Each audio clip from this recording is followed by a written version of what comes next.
दोस्तों head teacher examination का जो डीएलएड का सिलेबस निर्धारित है उसके अंतर्गत यूनिट 5 का फर्स्ट पार्ट मैंने पिछले वीडियो में आपको बताया।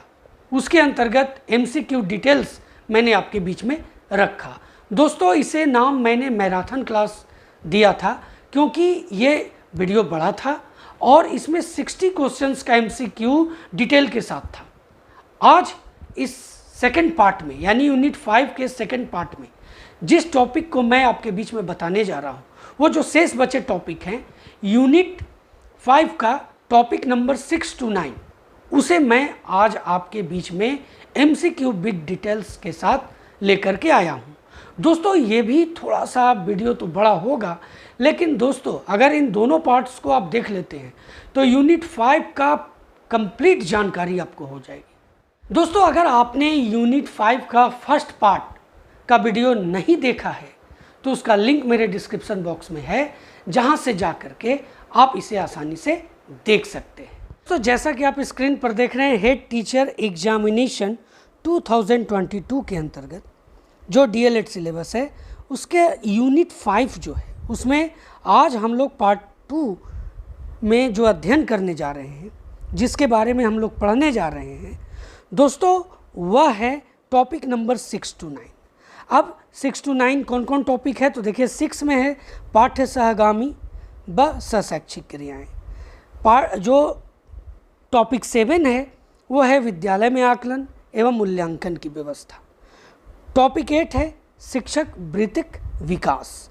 दोस्तों टॉपिक 9 है विद्यालय में नेतृत्व व्यवस्था और शिक्षक।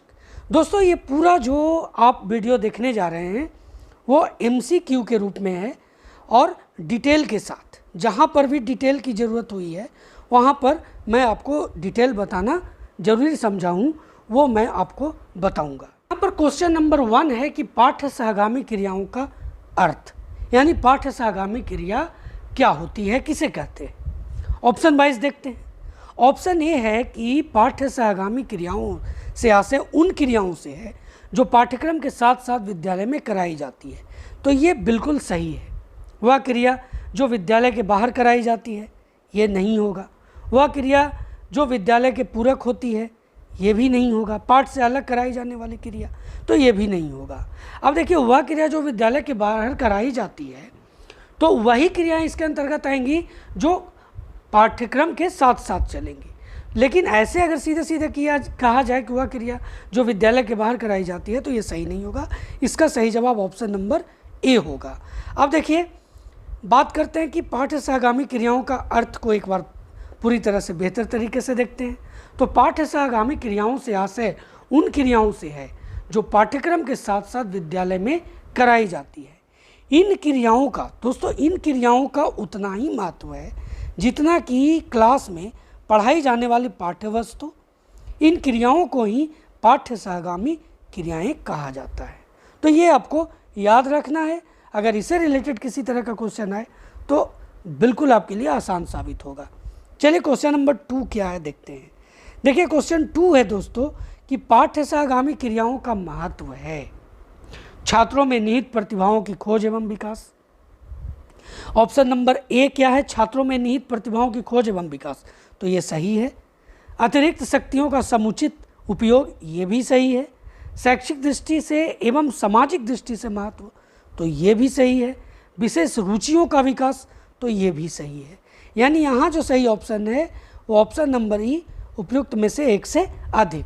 देखिए मैंने जो भी क्वेश्चंस आपके लिए बनाए हैं वो इस तरह से बनाए हैं ताकि आपको पूरे टॉपिक की जानकारी हो जाए, पूरे सिलेबस की जानकारी हो जाए, इसका ध्यान मैंने रखा है और इसी तरह से मैंने यहाँ पर आपके लिए इस तरह के क्वेश्चंस तैयार किए हैं। अब आगे देखते हैं क्वेश्चन नंबर 3 क्या है। 3 है कि पाठ्य सहगामी क्रियाओं के प्रभावशाली एवं उचित संगठन के लिए किन बातों पर ध्यान देना आवश्यक है। यहाँ भी बहुत ही ध्यान देने वाली बात है। क्वेश्चन क्या है एक बार फिर से मैं आपको बता दूँ। पाठ्य सहगामी क्रियाओं के प्रभावशाली और उचित संगठन के लिए किन बातों पर ध्यान देना आवश्यक है। तो यहाँ पर ऑप्शन वाइज चलते हैं। ऑप्शन ये है कि विद्यालय कार्यकाल में ही इनका संगठन हो, ये बिल्कुल सही है। छात्रों का अधिक से अधिक सहयोग मिले, जब तक ये सहयोग नहीं मिलेगा पाठ्य सहगामी क्रियाएं सफल नहीं होंगी। शिक्षा और विद्यालय के उद्देश्य का ध्यान, ये भी बिल्कुल सही है। उचित योजना का निर्माण, ये भी सही है। यानी यहाँ पर भी जो सही ऑप्शन होगा वो ऑप्शन नंबर ई होगा, उपयुक्त में से एक से अधिक। अब देखिए 4 क्वेश्चन है दोस्तों कि पाठ्य सहगामी क्रियाओं का प्रमुख उद्देश्य होता है। अब 4 में ध्यान दीजिएगा, प्रमुख उद्देश्य होता है। बहुत सारे उद्देश्य होते हैं लेकिन जो प्रमुख उद्देश्य होता है वो यहाँ पर आपको बताना है। अब चलिए 4 का है कि छात्रों के विकास को संवर्धित करना, ये बिल्कुल सही है। उसके बाद है कि छात्र अनुशासनहीनता की समस्याओं का निदान करना, ये पाठ्य सहगामी क्रियाओं के अंतर्गत नहीं आता। छात्रों के उन्नतिशील वातावरण प्रदान करना, ये भी पाठ्य सहगामी क्रियाओं के अंतर्गत प्रमुख उद्देश्य में नहीं आता। उद्देश्य है पर प्रमुख उद्देश्य के रूप में इसे नहीं रखा जा सकता है। छात्रों को विद्यालय छोड़ने से बचाना, ये भी नहीं होगा। यानी प्रमुख उद्देश्य के रूप में यहाँ ऑप्शन नंबर ए सही जवाब होगा। अभी हम लोगों ने प्रमुख उद्देश्य के बारे में जाना। अब पाठ्य सहगामी क्रियाओं के उद्देश्य जो हैं, तो पाठ्य सहगामी क्रियाओं के निम्नलिखित उद्देश्य हैं, उसके बारे में जान लेते हैं। तो देखिए यहाँ पर जो ए आप देख रहे हैं कि पाठ्य सहगामी क्रियाओं का सर्वप्रथम उद्देश्य छात्रों को प्रजातंत्र और नागरिकता की शिक्षा प्रदान करना है। दोस्तों ये जो बाकी उद्देश्य हैं वो तो प्रमुख उद्देश्य मैंने आपको बताया। अब ये जो बाकी उद्देश्य है उसके बारे में मैं आपको बता रहा हूँ।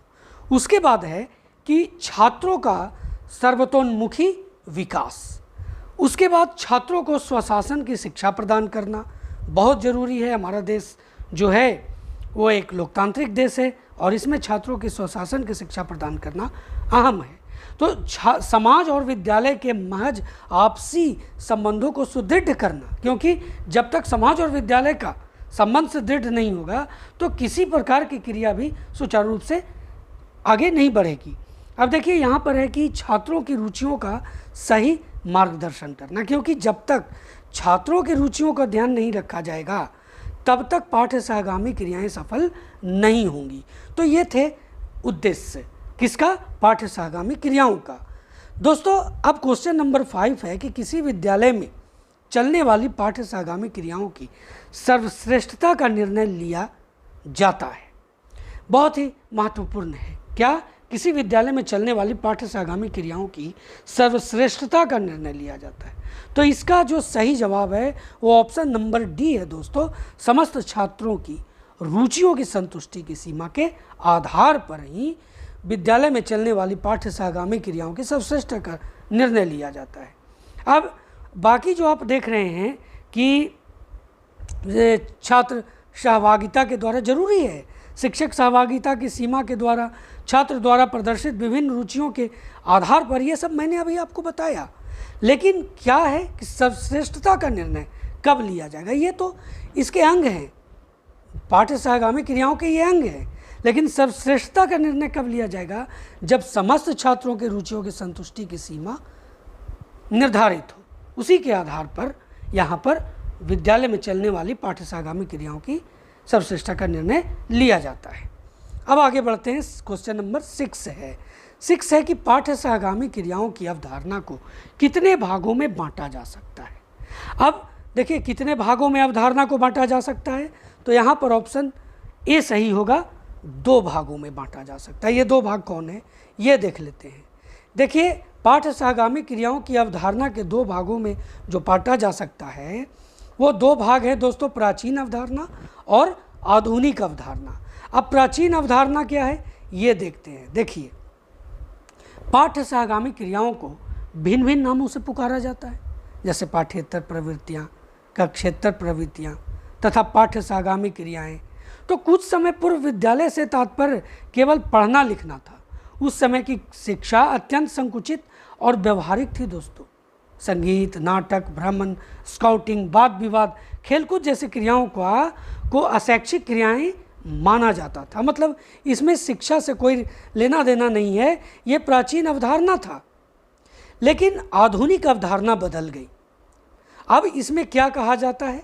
देखिए शिक्षा दर्शन की विचारधाराओं में परिवर्तन के साथ ही अतिरिक्त पाठ्यक्रम क्रियाओं के संबंध एवं दृष्टिकोण में परिवर्तन हुआ और वर्तमान में इन्हें अतिरिक्त क्रियाएं न मानकर सहगामी क्रियाएं माना जाने लगा। धीरे धीरे यह सहगामी क्रियाएं शिक्षा का आवश्यक अंग बन गई। इन क्रियाओं को पाठ सहगामी क्रियाएं या पाठ्येतर क्रियाएं कहा जाने लगा। क्वेश्चन नंबर 7 है कि निम्नलिखित में से कौन पाठ सहगामी क्रियाएं की उपयोगिता है। यहाँ पर ध्यान से एक एक ऑप्शन को आप देखिएगा। देखिए, पाठ सहगामी क्रियाएं की उपयोगिता के बारे में मैं बता रहा हूँ।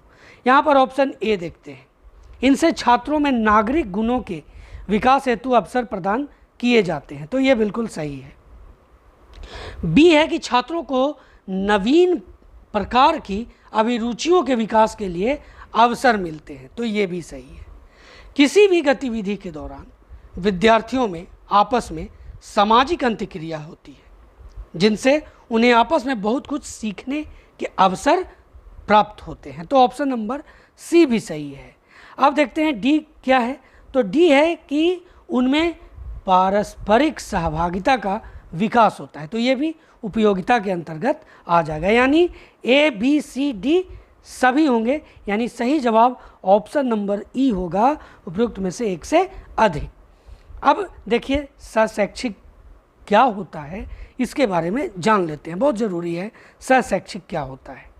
तो देखिए, यह शिक्षा के पाठ्यक्रम के साथ साथ चलती है, इसलिए इसको सहशैक्षिक या सह पाठ्यक्रम गतिविधियाँ यानी को करिकुलम एक्टिविटीज़ कहा जाता है। सब पाठ्यक्रम गतिविधि के अंतर्गत उन गतिविधियों को सम्मिलित किया जाता है जो शिक्षण गतिविधियों के साथ साथ चलती है। और इसमें क्या हो गया, शिक्षण गतिविधियों के साथ साथ क्या, तो ध्यान दीजिए, मैं आपको बता रहा हूँ। यहाँ पर देखिए, संगीत हो गया, संगीत कार्यक्रम है, खेल है, पीटी है, नाटक है, और इस तरह के बहुत सारी क्रियाएँ जो हैं, ये जो है शिक्षण गतिविधियों के साथ साथ चलती हैं। अब क्वेश्चन नंबर 8 क्या कहता है, ये जान लेते हैं। अब देखिए, क्वेश्चन नंबर 8 क्या है कि वार्षिक पाठ योजना में शैक्षिक व सहशैक्षिक गतिविधियों का उल्लेख करने से, ध्यान दीजिए, वार्षिक पाठ योजना में शैक्षिक और सहशैक्षिक गतिविधियों को उल्लेख करने से, अब यहाँ पर आपको 4 पॉइंट दिया हुआ है। अब इसमें आएगा कौन कौन पॉइंट सही है, कौन कौन नहीं। अब इसमें पहला जो पॉइंट है दोस्तों, वो है कि शिक्षक कार्य सुव्यवस्थित रहता है, पहला पॉइंट। दूसरा है कि मूल्यांकन करने में सुविधा रहती है। अब तीसरा जो है कि प्रभावी शिक्षण से अधिगम भी सफल होता है। चौथा जो है कि निदानात्मक व उपचारात्मक कार्य हेतु पर्याप्त समय मिलता है, तो ये भी सही है। यानी वार्षिक पाठ योजना में शैक्षिक और सहशैक्षिक गतिविधियों का उल्लेख करने से हमें ये चारों तरह के चीज़ें प्राप्त होती हैं। तो यहाँ पर जो अगर ए बी सी डी जिसमें भी 1 2 3 4 बताएगा, वही ऑप्शन सही होगा। तो देख लेते हैं कौन इसके अंतर्गत आता है। तो ऑप्शन नंबर डी है दोस्तों, जिसके अंतर्गत 1 2 3 4 सभी आ रहे हैं, तो सही जवाब ऑप्शन नंबर डी होगा। आगे बढ़ते हैं। क्वेश्चन नंबर 9 है कि निम्नलिखित में से कौन सी पाठ्य सहगामी क्रियाएं नहीं हैं। अब है छात्र परिषद, school theatre, writing club, martial art प्रतियोगिता। तो इसमें आपको मैं बता दूं कि इसके अंतर्गत जो सही जवाब होगा ऑप्शन नंबर ए होगा, छात्र परिषद पाठ्य सहगामी क्रियाओं के अंतर्गत नहीं आता है, ये सही जवाब होगा। क्वेश्चन नंबर 10 है कि सह पाठ्यचर्या संबंधी गतिविधियों में शामिल होने से छात्रों को निम्नलिखित में से कौन सा लाभ है। देखिए, ध्यान दीजिए, पाठ सह पाठ्यचर्या संबंधी गतिविधियों में शामिल होने से छात्रों को निम्नलिखित में से कौन सा लाभ है सह पाठ्यचर्या संबंधी। अब इसमें एक एक करके देखते हैं। अब देखिए, इसके लिए वित्तीय प्रतिबद्धता की आवश्यकता होती है और ये समय की कमी का तनाव पैदा कर सकता है, तो ऑप्शन नंबर ए जो है ये नहीं होगा।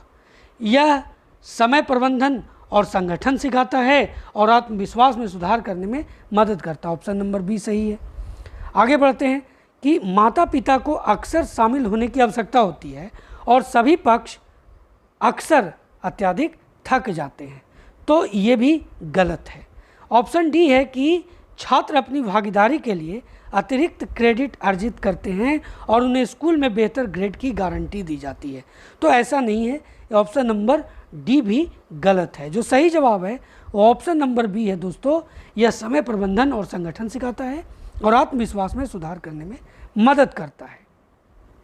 चलिए 11 नंबर क्वेश्चन को ध्यान से देखते हैं। तो ये कहता है कि विद्यालय आधारित आकलन मुख्यतः उस सिद्धांत पर आधारित है जो, तो देखिए विद्यालय शिक्षक बाहरी परीक्षकों की तुलना में अपने शिक्षार्थियों की क्षमता को बेहतर तरीके से जानते हैं।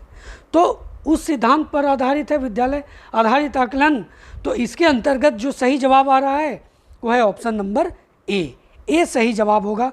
बाकी जितना भी आप देख रहे हैं कि छात्रों को हर हाल में उच्च ग्रेड मिलना चाहिए, या परीक्षा के बाहरी निकायों की तुलना में स्कूल अधिक कुशल है, या छात्र को स्कूल मनमाने तरीके से ग्रेडिंग करते हैं, ये सभी गलत है, होगा सही जवाब ऑप्शन ए होगा। अब देखिए स्कूल आधारित जो आकलन होता है जिसे SBA कहते हैं, एक व्यवस्थित प्रक्रिया है। ध्यान दीजिए, स्कूल आधारित आकलन को SBA कहते हैं और यह एक व्यवस्थित प्रक्रिया है जो स्कूल संगठनों और और शिक्षकों के पूर्ण नियंत्रण में छात्रों को व्यक्तिगत रूप से सीखने में मदद करने के लिए आयोजित की जाती है। अब देखिए कि आकलन का अर्थ क्या है ये जानना जरूरी है, क्योंकि हम लोग यहाँ जो पढ़ रहे हैं जिसके बारे में, वो विद्यालय में आकलन एवं मूल्यांकन की व्यवस्था है। तो आकलन का अर्थ जानना बहुत ज़रूरी है। तो ध्यान दीजिए, यहाँ पर आकलन का अर्थ एक लाइन में अगर देखें तो सूचनाओं को एकत्रित करना। यह एक ऐसी प्रक्रिया है जिसमें छात्रों को बिना अंक अथवा ग्रेडिंग के फीडबैक दिया जाता है ताकि शैक्षिक उद्देश्यों की प्राप्ति में अंतिम मूल्यांकन यानी वार्षिक परीक्षा के पूर्व सुधार संभव हो सके। अगर आप विद्यालय में बैठे हुए हैं, एक बच्चे का आप कॉपी देखते हैं और वहाँ पर जो आप निर्णय लेते हैं वो आकलन होगा। तो आगे देखते हैं। देखिए, मूल्यांकन कई निश्चित मानकों के अनुसार किसी प्रक्रिया का मूल्य निर्धारित करना है। मूल्यांकन क्या होता है इसके बारे में मैं बता रहा हूँ। यदि इसे दूसरे शब्दों में समझा जाए तो एक प्रक्रिया निश्चित एवं पूर्व निर्धारित मानकों पर कहाँ तक खरी उतरती है, इस बात को इससे आंका जाता है। यह प्रायः किसी प्रक्रिया के अंत में किया गया कार्य है। इस तरह के कार्य को हम निर्धारणात्मक कार्य भी कह सकते हैं। आकलन और मूल्यांकन में अगर अंतर को समझना चाहते हैं तो यहाँ देख लें। देखिए, आकलन एक निदानात्मक प्रक्रिया है जबकि मूल्यांकन एक निर्णयात्मक प्रक्रिया है। अब जैसे मैंने अभी आपको बताया, आप क्लास में छात्र का होमवर्क कॉपी देखते हैं, वो कितना किया, क्या नहीं किया, किस तरह से किया, तो वहाँ पर वो आप निदानात्मक प्रक्रिया अपनाते हैं, तो ये आकलन के अनुसार होता है। और मूल्यांकन जो परीक्षाएं ली जाती हैं उसके अंतर्गत आता है। तो आकलन सतत प्रक्रिया है जबकि मूल्यांकन जो है अंत की प्रक्रिया। जब अंतर करेंगे आकलन और मूल्यांकन में, अब मूल्यांकन भी दो तरह से होता है। आप देखते हैं ना, सतत एवं व्यापक मूल्यांकन, उसमें सभी चीज़ें ली जाती हैं। तो आकलन में शिक्षक एवं शिक्षार्थी दोनों ही प्रभावी भूमिका में होते हैं, जबकि मूल्यांकन में केवल मूल्यांकनकर्ता प्रभावी होता है। आकलन निरपेक्ष होती है जबकि मूल्यांकन सापेक्ष होती है। आकलन प्रक्रिया आधारित होता है जबकि मूल्यांकन उत्पाद आधारित होता है। यानी आकलन जो है प्रक्रिया आधारित है और मूल्यांकन उत्पाद आधारित है। मैं अंतर आपको बता रहा हूँ। आकलन सुधारात्मक सुझाव पृष्ठपोषण प्रदान करता है जबकि मूल्यांकन केवल आउटपुट के बारे में बात करता है। तो ये है दोनों आकलन और मूल्यांकन में अंतर। यहाँ बहुत सारे जो क्वेश्चंस हम लोग पढ़ेंगे वो आकलन को ध्यान में रख करके मूल्यांकन के रूप में भी रखा गया है, इसलिए उसमें आपको कंफ्यूज नहीं होना है। देखिए, क्वेश्चन नंबर 12 है कि शिक्षक प्रक्रिया के दौरान किए जाने वाले आकलन का प्रयोजन होता है। अब देखिए यहाँ पर एक एक करके ध्यान से देखिए। ए है निरंतर प्रतिपुष्टि देना, बिल्कुल। अपेक्षित भाषाई कौशल के विकास का मापन, ये भी सही है। उपचार हेतु अधिगम कठिनाइयों की पहचान, ये भी सही है। छात्रों के अधिगम की प्रगति का निरीक्षण करना तथा छात्रों तथा शिक्षकों को शिक्षण अधिगम प्रक्रिया की सफलता के विषय में निरंतर प्रतिपुष्टि उपलब्ध कराना, ये तो बिल्कुल ही सही है। तो ये जो है दोस्तों, इसके अंतर्गत जो सही जवाब है ऑप्शन नंबर ई है, 1 से अधिक। दोस्तों क्वेश्चन नंबर 13 है कि सतत एवं व्यापक मूल्यांकन का अर्थ है। अब देखिए, वीडियो बड़ा हो रहा है पर उससे आपको घबराना नहीं है, आपको बहुत ध्यान से देखना है। आप बिल्कुल भी स्किप ना करें कि बहुत सारी जानकारी है जो मैं आपको लिखित रूप में तो दे रहा हूँ, जानबूझ करके आपके बीच में ऐसा रख रहा हूँ ताकि आपको पूरी तरह से उसका ज्ञान हो, लेकिन बहुत सी चीज़ें मैं आपको बताता हूँ। अब स्किप करने से वो चीज़ें आप नहीं समझ पाएंगे। तो सतत एवं व्यापक मूल्यांकन का अर्थ जो है वो सही जवाब होगा ऑप्शन नंबर बी, विद्यालय आधारित मूल्यांकन, जिसमें बाल विकास की सभी पहलू शामिल हैं। अब शिक्षार्थियों को विद्यालय आधारित मूल्यांकन ये नहीं होगा, अध्यापकों का विद्यालय आधारित मूल्यांकन भी नहीं होगा।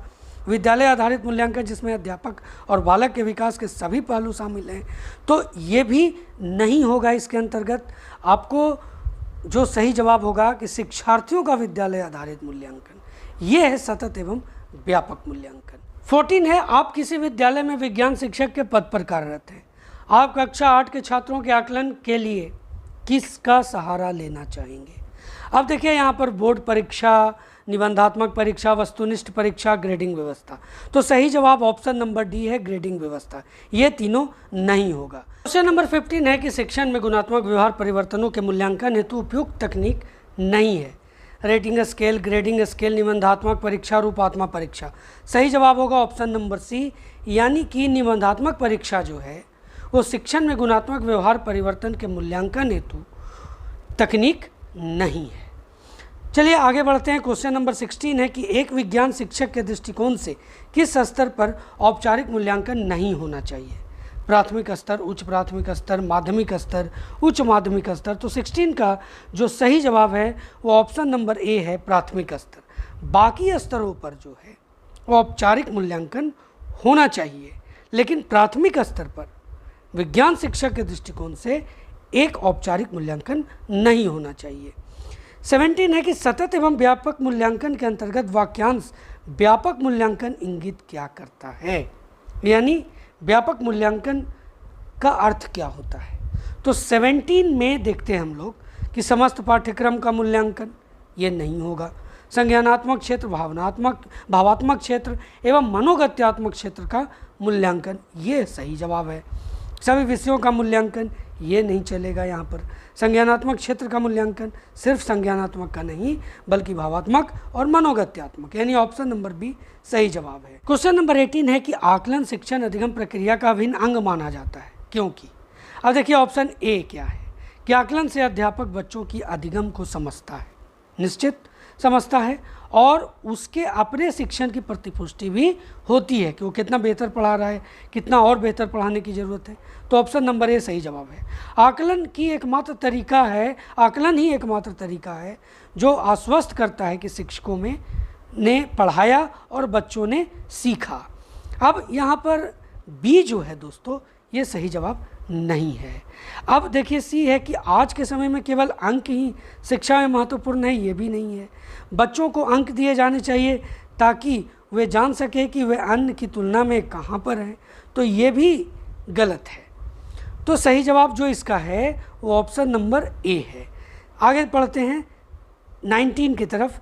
एक धीमी गति से सीखने वाले छात्र के व्यवहार परिवर्तन का पता लगाया जा सकता है। अब देखिए इसमें क्या क्या ऑप्शन है, पोर्टफोलियो अवलोकन से, रिपोर्ट कार्ड से, रजिस्टर से, दैनिक पाठचर्या से। तो इसका सही जवाब है ऑप्शन नंबर ए, पोर्टफोलियो अवलोकन से। दोस्तों पोर्टफोलियो क्या होता है इसके बारे में जान लेते हैं। तो देखिए पोर्टफोलियो एक फाइल है, ध्यान दीजिएगा, पोर्टफोलियो के बारे में मैं बात कर रहा हूँ। पोर्टफोलियो एक फाइल है जिसका संबंध विद्यार्थियों के अधिगम से होता है। विद्यार्थियों द्वारा संपन्न कार्यों के उद्देश्यपूर्ण व्यवस्थित संकलन जो विद्यार्थियों के उत्तम प्रयासों एवं क्रमिक विकास को दर्शाता है, विद्यार्थियों का पोर्टफोलियो कहलाता है। पोर्टफोलियो में छात्रों के दैनिक, मासिक, वार्षिक, कक्षावार उत्कृष्ट कार्यों को सुरक्षित रखा जाता है। तो ये है पोर्टफोलियो। अगर एग्जामिनेशन में पोर्टफोलियो से क्वेश्चन आते हैं तो अब आपको दिक्कत नहीं होगी। क्वेश्चन 20 है कि रचनात्मक आकलन का उदाहरण नहीं है। अब देखिए पेपर पेंसिल परीक्षा, मौखिक अभिव्यक्ति, चित्र पढ़ने का तरीका, गीत रचना का तरीका। तो इसमें का जो सही जवाब है ऑप्शन नंबर ए है, पेपर पेंसिल परीक्षा जो है वो रचनात्मक आकलन का उदाहरण नहीं है। दोस्तों मूल्यांकन प्रक्रिया के 3 महत्वपूर्ण बिंदु हैं। अब ये 3 महत्वपूर्ण बिंदु कौन है ये हम लोग देख लेते हैं। उद्देश्य, अधिगम अनुभव और मूल्यांकन के उपकरण। तो दोस्तों यहाँ पर जो आप देख रहे हैं ऑप्शन नंबर ए सही है। छात्र अध्यापक उद्देश्य ये नहीं होगा मूल्यांकन प्रक्रिया के अंतर्गत। छात्र समाज व अधिगम के अनुभव, छात्र परीक्षा का परिणाम, ये नहीं होंगे। ऑप्शन नंबर ए सही जवाब है। अब चलिए आगे देखते हैं कि आपकी कक्षा में सीखने के विविध शैलियों वाले बच्चे हैं, उनका आकलन करने के लिए आप उन्हें, यहाँ पर ध्यान दीजिए 22 है कि आपकी कक्षा में सीखने के बहुत शैली वाले बच्चे हैं, अलग अलग शैली वाले, तो उनका आकलन करने के लिए आप उन्हें विविध प्रकार के कार्य और परीक्षण देंगे। ये ऑप्शन ए सही है। परीक्षण पूरे करने के लिए एक समान समय देंगे, ये नहीं सही है। समान अनुदेश देंगे तथा उनके बाद बच्चों द्वारा परीक्षण में प्राप्त अंकों के अनुसार उनका नामांकित करेंगे, यहाँ पर कर देंगे, ऐसे नामांकित लिख देंगे आप, करेंगे, तो ये भी गलत है। कार्य और परीक्षणों के एक समान सेट देंगे, ये भी नहीं होगा। ऑप्शन नंबर ए सही जवाब होगा। देखिए 22 है कि आकलन शिक्षण अधिगम प्रक्रिया का अभिन्न अंग है क्योंकि, तो देखिए यहाँ पर सही जवाब जो है कि आकलन शिक्षण अधिगम प्रक्रिया का जो अभिन्न अंग क्यों है, तो यहाँ पर सही जवाब है ऑप्शन सी है। यह समझने के लिए कि अधिगम का किस प्रकार अवलोकन किया जाता है, दर्ज किया जाता है, वह सुधार किया जाता है, ये है आकलन शिक्षण अधिगम प्रक्रिया के अभिन्न अंग। बाकी आप देखें, शिक्षण के साथ परीक्षण का तालमेल बैठाने के लिए, शिक्षण बोर्ड की जवाबदेही कम करने के लिए, या जल्दी की जाने वाली गलतियों को सुधार के लिए, तो ये सभी नहीं होंगे। ऑप्शन सी सही जवाब। दोस्तों, आकलन शिक्षण अधिगम प्रक्रिया का अभिन्न अंग है। आकलन शिक्षण अधिगम प्रक्रिया का अभिन्न अंग है क्योंकि, तो 24 का जो सही जवाब है यहाँ पर इसलिए है क्योंकि आकलन से अध्यापक बच्चों के अधिगम को समझता है और उससे अपने शिक्षण की प्रतिपुष्टि भी करता है, यानी ऑप्शन नंबर ए सही जवाब होगा। चलिए 25 क्या है, तो 25 है कि विद्यालय आधारित आकलन है। अब देखिए, शिक्षार्थियों और शिक्षकों को अगंभीर और लापरवाह बनाता है, तो ये गलत है। शिक्षा बोर्ड की जवाबदेही कम करता है, ये भी नहीं होगा। सार्वभौमिक राष्ट्रीय मानकों की प्रगति में बाधा उत्पन्न करता है, ये तो कभी हो ही नहीं सकता। परिचित वातावरण में अध्यक्ष सीखने में सभी विद्यार्थियों की मदद करता है। अब अध्यक्ष यहाँ पर जो हो गया वो कौन हो गया, विद्यालय के अध्यक्ष शिक्षक होंगे, तो ये जो सही जवाब है ऑप्शन नंबर डी। अध्यक्ष तो किसी को भी बनाया जा सकता है, वहाँ पर जो शिक्षार्थी सबसे बेहतर है उसे भी अध्यक्ष के रूप में नामित किया जा सकता है, तो ऑप्शन नंबर डी सही जवाब होगा। आगे बढ़ते हैं 26, निम्न में से कौन सा सतत एवं व्यापक मूल्यांकन का भाग नहीं हो सकता। अब देखिए, ए संचित अभिलेख सतत और व्यापक मूल्यांकन का भाग नहीं है। दत्त कार्य है, अभिभावक शिक्षक बैठक है, एनेक्डोटल रिकॉर्ड ये भी है, तो ये जो सही जवाब होगा ऑप्शन नंबर ए होगा। ये मूल्यांकन सतत एवं व्यापक मूल्यांकन का भाग नहीं है। अब यहाँ पर एक क्वेश्चन मैं आपको क्वेश्चन वाइज मैं आपको यहाँ पर बता रहा हूँ कि प्रगति पत्रक क्या होता है, ये जान लीजिए। उसके बाद बहुत सारे क्वेश्चन तो यहाँ ही कंप्लीट हो जाएंगे, आगे भी मैं कुछ क्वेश्चंस आपको बताऊँगा। देखिए, प्रगति पत्रक एक ऐसा दस्तावेज है जो प्रत्येक बच्चे की वर्ष भर के शिक्षण में सीखने के विभिन्न पहलुओं और प्रक्रियाओं का समग्र चित्र प्रस्तुत करता है, ये प्रगति पत्रक। इसके साथ साथ यह पत्रक जो होता है कक्षा प्रक्रिया और बच्चे की प्रगति के बीच संबंध भी दिखाता है। अब प्रगति पत्रक आप विद्यालय में बनाते होंगे, उसमें सभी चीज़ों को अंकित करते हैं आप। अब देखिए, इसी के अंतर्गत क्वेश्चन है कि प्रगति पत्रक दर्शाता है। क्वेश्चन नंबर 27, तो छात्र और विद्यालय में योगदान। 27 की मैं बात कर रहा हूँ। छात्र का आचरण, छात्र का शिक्षण के प्रति रुचि, प्रत्येक बच्चे की वर्ष भर के शिक्षण में सीखने के विभिन्न पहलुओं और प्रक्रियाओं का समग्र चित्र प्रस्तुत करता है, तो ऑप्शन नंबर डी जो है वो सही जवाब है 27 का। 28 है कि निम्नलिखित में से क्या प्रगति पत्रक में नहीं भरा जाता। आप जब प्रगति पत्रक भरते हैं दोस्तों, तो आप सबसे पहले बच्चे का नाम, माता पिता का नाम, जाति, लिंग वगैरह सब चीज़ भरते हैं, तो उसी के आधार पर है कि क्या नहीं भरा जाता। अब यहाँ पर देखिए, विद्यार्थी का लिंग भरा जाता है, विद्यार्थी की जाति भरा जाता है, विद्यार्थी की आर्थिक स्थिति ये नहीं भरा जाता, विद्यार्थी की रुचि भरा जाता है, तो ऑप्शन नंबर सी यहाँ पर सही जवाब होगा। देखिए, प्रगति रिपोर्ट के द्वारा एक सामान्य स्थिति स्पष्ट की जाती है कि विद्यार्थी किस प्रकार पढ़ रहा है और उसकी अधिगम प्रगति कैसी है। रिपोर्ट में विद्यार्थियों के अधिगम में शक्तियों और कमजोरियों, उसकी रुचि, उसकी अभिवृत्ति, मूल्यों और व्यक्तिगत सामाजिक विकास के बदलते हुए प्रारूपों को दर्शाया जाना चाहिए। तब सही प्रगति रिपोर्ट आपका तैयार होता है, बेहतर तैयार होता है। दोस्तों 29 है कि किस प्रकार के मूल्यांकन में अधिगमकर्ता की कमियों और कठिनाइयों की पहचान पर बल दिया जाता है।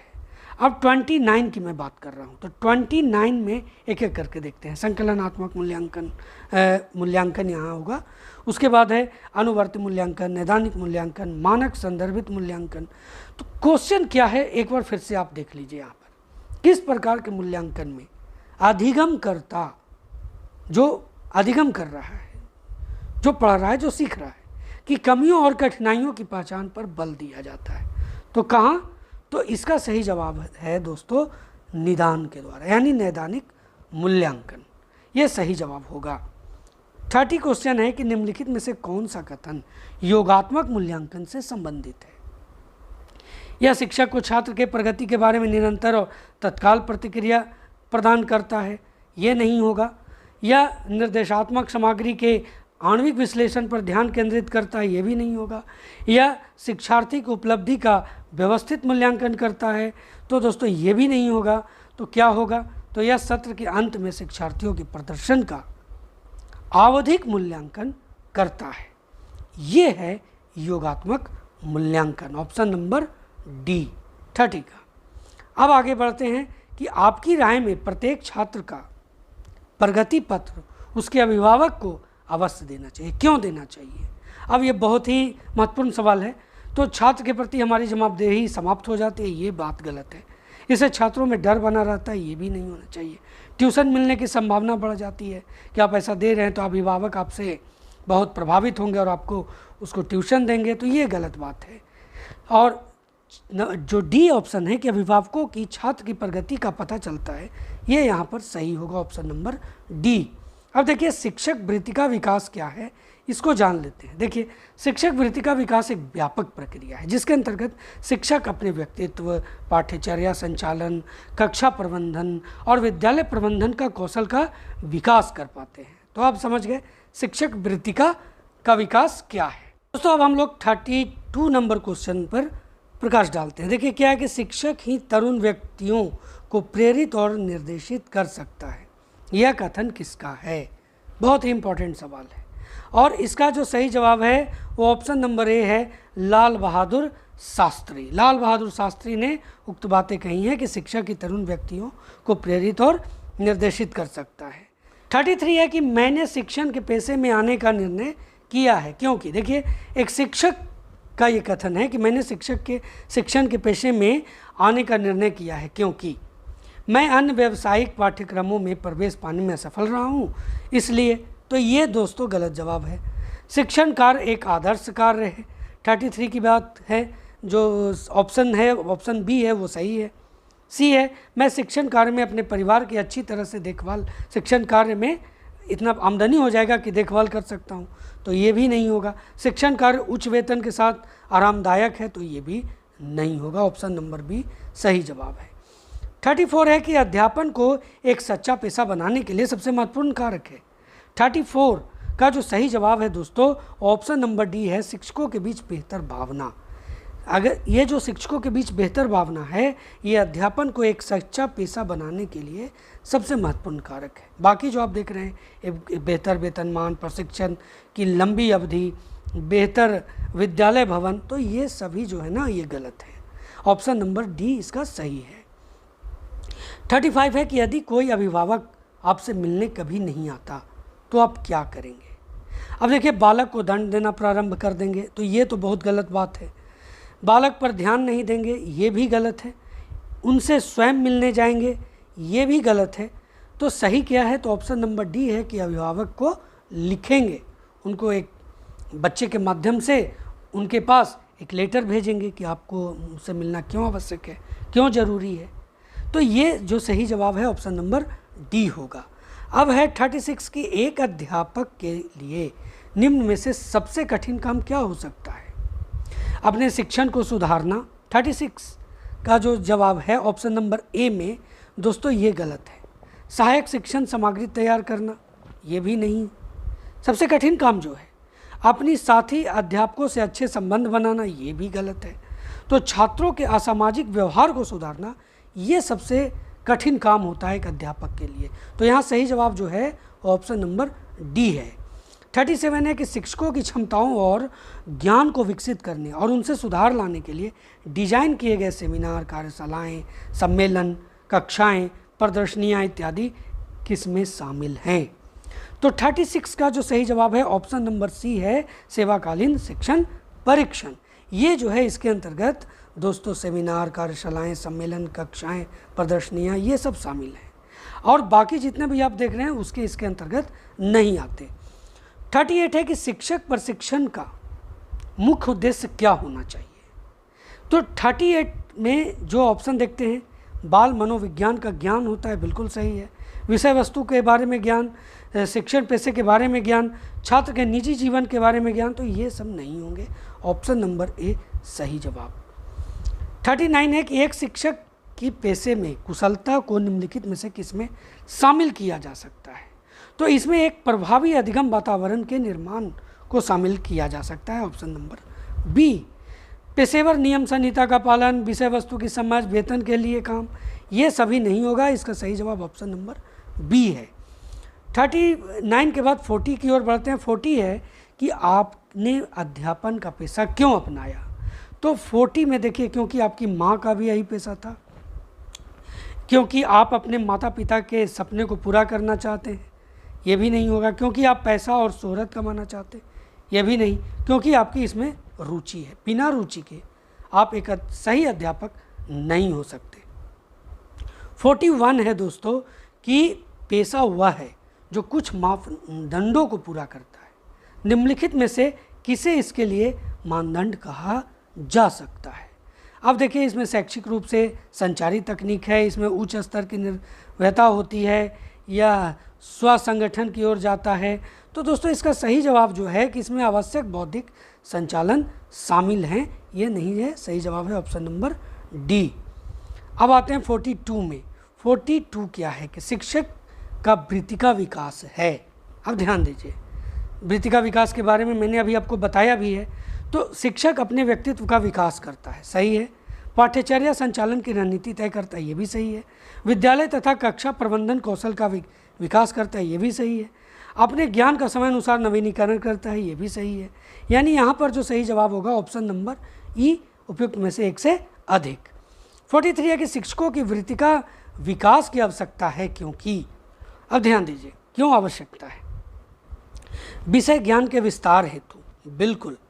बदली हुई शिक्षण विधियों के कारण, ये भी, क्योंकि जिस तरह से शिक्षण विधियाँ बदल रही हैं और उसके बारे में अगर शिक्षक अप टू डेट नहीं होगा तो पिछड़ जाएगा, बच्चों को सही शिक्षा नहीं दे पाएगा।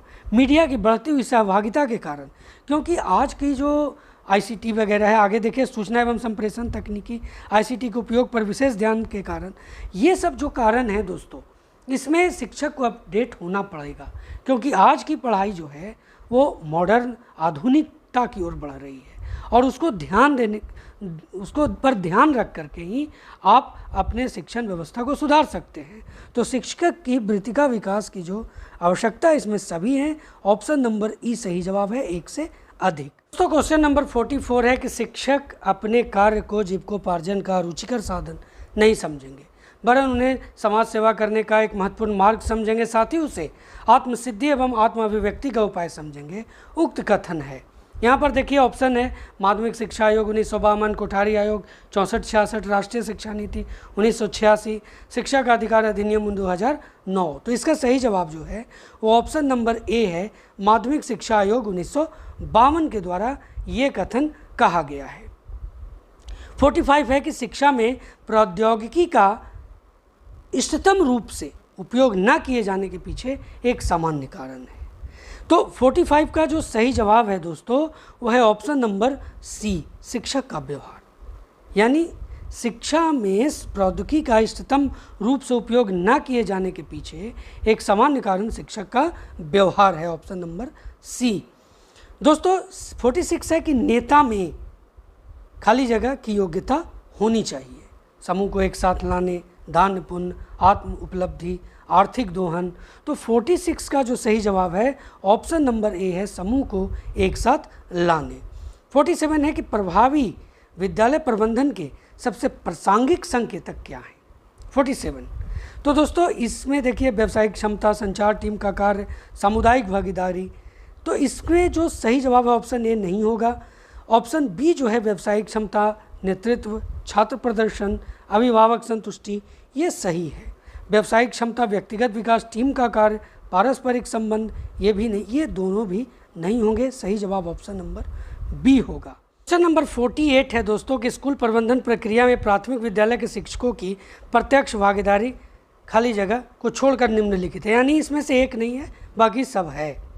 तो देखिए इसमें जो छोड़ने की बात आ रही है प्राथमिक विद्यालय के अंतर्गत, वो है ऑप्शन नंबर ए, नीति निर्माण। यानी सही जवाब है नीति निर्माण। इसको छोड़ करके बाकी जो भी आप देख रहे हैं, पाठ्यक्रम प्रबंधन, प्रवेश और नामांकन, संचार और सहयोग, ये सभी होंगे। 49 है कि अच्छे शिक्षकों का निर्माण करने के लिए प्रशिक्षण संस्थान में किस नेतृत्व दृष्टिकोण को होना चाहिए। तो 49 का जो सही जवाब है ऑप्शन नंबर बी है, वो है परिवर्तनकारी। यानी अच्छे शिक्षकों का निर्माण करने के लिए प्रशिक्षण संस्थान में परिवर्तनकारी नेतृत्व दृष्टिकोण होना चाहिए। दोस्तों 50 है कि एक कक्षा शिक्षक द्वारा प्रयोग किए जाने वाले अच्छे नेतृत्व का लक्षण है। लक्षण क्या है? तो देखिए इसमें जो देख रहे हैं पहला ऑप्शन ए, अच्छा चरित्र और आदर्श मूल्य, बिल्कुल होगा। विषय वस्तु पर नियंत्रण और पर्याप्त अनुशासनात्मक उपाय, पक्षपातपूर्ण व्यवहार, प्रभुत्व, ये तीनों नहीं होंगे। सही जवाब ऑप्शन नंबर ए होगा। देखिए 51 है कि निम्नलिखित में से कौन सी नेतृत्व शैली शिक्षा प्रणाली में मानवीय मूल्यों को बढ़ावा देने के लिए सबसे उपयुक्त है। तो देखिए यहाँ पर प्रत्यक्ष भागीदारी के साथ नेतृत्व, ये होगा। पूर्ण स्वायत्ता के साथ नेतृत्व, नेतृत्व की सलाहकार शैली, नेतृत्व की प्रतिनिधि शैली, ये तीनों नहीं होगा। ऑप्शन नंबर ए इसका भी सही जवाब होगा। चलिए 52 है कि नेतृत्व के कितने गुण होते हैं। अब यहाँ पर 52 का जो ऑप्शन है दोस्तों, उसके अनुसार जो सही जवाब है 3, नेतृत्व के 3 गुण होते हैं, उनको देख लेते हैं। देखिए वो है नेतृत्व के ज्ञान, कौशल और दृष्टिकोण, ये 3 गुण होते हैं, ये आपको याद रखना है। 3 गुण, ज्ञान, कौशल और दृष्टिकोण। अब यहाँ पर एक क्वेश्चन मैं आपके लिए लेकर के आया हूँ, ऑब्जेक्टिव नहीं सब्जेक्टिव कहें इसको। विद्यालय नेतृत्व क्या है? तो विद्यालय प्रधान या शिक्षक रूप में विद्यालय का नेतृत्व करना होता है। इसके लिए कुशल प्रशासक, कुशल प्रबंधक, साहसी, निर्णय लेने की क्षमता, कार्य विभाजन, वित्तीय लेखा जोखा और अपने कार्यों के पुनरावलोकन जैसे अनेक गुणों को अपनाना होता है। यही है विद्यालय नेतृत्व, ये जो मैंने आपको बताया। दोस्तों 53 क्वेश्चन है कि छात्रों का नेतृत्व ग्रहण करते समय शिक्षक को कुछ महत्वपूर्ण सिद्धांतों का पालन करना चाहिए। पहला है ऑप्शन ए जो है, कक्षा में सही माहौल बनाना, बिल्कुल। तैयारी और योजना, ये भी होगा। सुझाव आमंत्रित करना, ये भी है। अवसर प्रदान करना, ये भी है। यानी इसका सही जवाब ऑप्शन नंबर ही 1 से अधिक होगा। 54 है कि विद्यालय प्रशासन का कार्य नहीं है। देखिए विद्यालय का वार्षिक बजट तैयार करना, बिल्कुल ये होगा। वित्तीय अनुदान का प्रयास करना, ये भी कार्य है। पाठ्य पुस्तकों का चयन करके उनकी खरीदारी करना, इसके साथ अन्य शिक्षण सामग्री जैसे मानचित्र, चार्ट, प्रयोगशाला संबंधित आवश्यकताओं को पूरा करना होता है, ये भी सही है। विद्यालय में बच्चों को शारीरिक दंड देना, ये ऑप्शन गलत है। यानी कि ऑप्शन नंबर डी इस क्वेश्चन का सही जवाब होगा। अब 55 है कि शिक्षक को विद्यालय में नेतृत्वकर्ता के रूप में गुण होना चाहिए। किस तरह का गुण होना चाहिए, ये है यहाँ पर। अब देखिए यहाँ पर एक एक करके देखते हैं। विजेता होना चाहिए, बिल्कुल नेतृत्वकर्ता के रूप में। उत्साही होना चाहिए, पूर्वानुमान करता होना चाहिए, सृजनकर्ता होना चाहिए, यानी ये चारों सही है। यानी सही जवाब ऑप्शन नंबर ई है यहाँ पर, 1 से अधिक। 56 है कि शिक्षक को नेता के रूप में विविध भूमिकाएं निभानी पड़ती है और इन भूमिकाओं को कितने भागों में विभाजित किया जाता है। मैं इसका बताऊंगा, इन भागों के बारे में भी बताऊंगा। मैं आपको यहाँ पर कितने भागों में विभाजित किया जाता है, इस तरह का क्वेश्चन इसलिए रखा है ताकि आपको बिल्कुल याद हो जाए क्वेश्चन। तो 56 का जो सही जवाब है वो ऑप्शन नंबर ए होगा कि 2 भागों में विभाजित किया जा सकता है। ये 2 भाग कौन है? तो ये देखिए, शिक्षक को नेता के रूप में भूमिकाओं को 2 भागों में विभाजित किया जा सकता है। पहला है कक्षा कक्ष में नेतृत्व और दूसरा है विद्यालय में नेतृत्व भूमिकाएं। ये दोनों भूमिकाएं हैं। एक विद्यालय नेतृत्वकर्ता की भूमिका क्या है, ये यहाँ पर क्वेश्चन है। अब देखिए यहाँ पर एक एक करके देखते हैं। नेतृत्वकर्ता एक ऐसा वातावरण का निर्माण करता है जो सहयोगी और मानवीय संबंधों को प्रोत्साहित करता है। बिल्कुल सहयोगी की भूमिका होना चाहिए, मानवीय संबंध को प्रोत्साहित करने वाला होना चाहिए नेतृत्वकर्ता के रूप में, तो ये सही है। वह दल बनाता है और उनका नेतृत्व करता है। बिल्कुल बिना दल बनाए हुए, बिना टीम वर्क के कोई कार्य भी सुचारू रूप से नहीं किया जा सकता है, तो ये भी सही है। नेतृत्वकर्ता अपने कार्यों से सहकर्मियों को प्रेरित करता है, ये भी सही है। दलों के माध्यम से सहयोगात्मक संस्कृति का निर्माण करता है, ये भी सही है। यानी यहाँ पर भी जो ऑप्शन है दोस्तों, ई है 1 से अधिक। 58 की तरफ बढ़ते हैं। 58 है कि विद्यालय नेतृत्व के लिए कितने लक्ष्यों को प्राप्त करना आवश्यक है। यहाँ पर 2 बार कितने हैं, 1 हटा दें, तो कितने लक्ष्यों को प्राप्त करना आवश्यक है। तो 58 का जो सही जवाब है वो ऑप्शन नंबर सी होगा, 4 लक्ष्यों को प्राप्त करना आवश्यक है। कौन कौन से 4 लक्ष्य हैं? तो ये देखिए चारों लक्ष्य। विद्यालय का रखरखाव, सीखने का अवसर प्रदान करना, नवाचार के लिए प्रेरित करना, उसके बाद है आवश्यकता एवं आकांक्षाओं की पूर्ति करना। तो ये 4 जो आप देख रहे हैं 4 लक्ष्य हैं विद्यालय नेतृत्व के लिए। दोस्तों कक्षा में अधिगम में विद्यालय नेतृत्व की महत्वपूर्ण भूमिका होती है, ये आप जान लें। 59 जो है कि एक शिक्षक विद्यालय में नेतृत्व व्यवस्था में कब सफल हो सकता है, बहुत इंपॉर्टेंट क्वेश्चन है ये। देखिए इसका जो जवाब है कि शिक्षक निरंकुश हो तब वो ये विद्यालय के नेतृत्व व्यवस्था को सफल हो सकता है, तो ये तो होगा ही नहीं। शिक्षक सिर्फ अपने नेतृत्व पर भरोसा करता है, ये गलत है। शिक्षक अपनी क्रियाकलाप में दूसरे शिक्षकों का सहयोग ना लेता हो, ये भी गलत है। तो क्रियाकलाप बाल केंद्रित होगा, तब जो है शिक्षक जो है विद्यालय में नेतृत्व व्यवस्था जो उसकी होगी वो सफल हो जाएगा। दोस्तों क्वेश्चन नंबर 60 है कि शैक्षिक नेतृत्व का अर्थ व्यक्ति या नेता के उस व्यवहार से होता है जो, अब देखिए यहाँ पर ऑप्शन, दूसरों का आदर्श हो, सही। पथ प्रदर्शन करे, ये भी सही। परामर्श प्रदान करे, ये भी सही। स्वेच्छापूर्वक कार्य करने हेतु प्रोत्साहित करे, ये भी सही। यानी जो सही जवाब होगा ऑप्शन नंबर ई होगा, उपयुक्त में से 1 से अधिक। तो दोस्तों यह था यूनिट 5 का पार्ट 2 का MCQ विद डिटेल्स। दोस्तों इसमें मैंने 60 क्वेश्चंस आपके बीच में रखे और उम्मीद है कि 60 क्वेश्चंस इस पार्ट का और फर्स्ट पार्ट का यानी यूनिट 5 का जो फर्स्ट पार्ट का वीडियो है उसमें भी मैंने 60 क्वेश्चंस आपको बताया। इन दोनों 120 क्वेश्चंस को अगर आप एक बार अच्छी तरह से देख लेते हैं, समझ लेते हैं, उसको नोट कर लेते हैं, तो मेरे समझ से आपको यूनिट 5 की पूरी जानकारी हो जाएगी।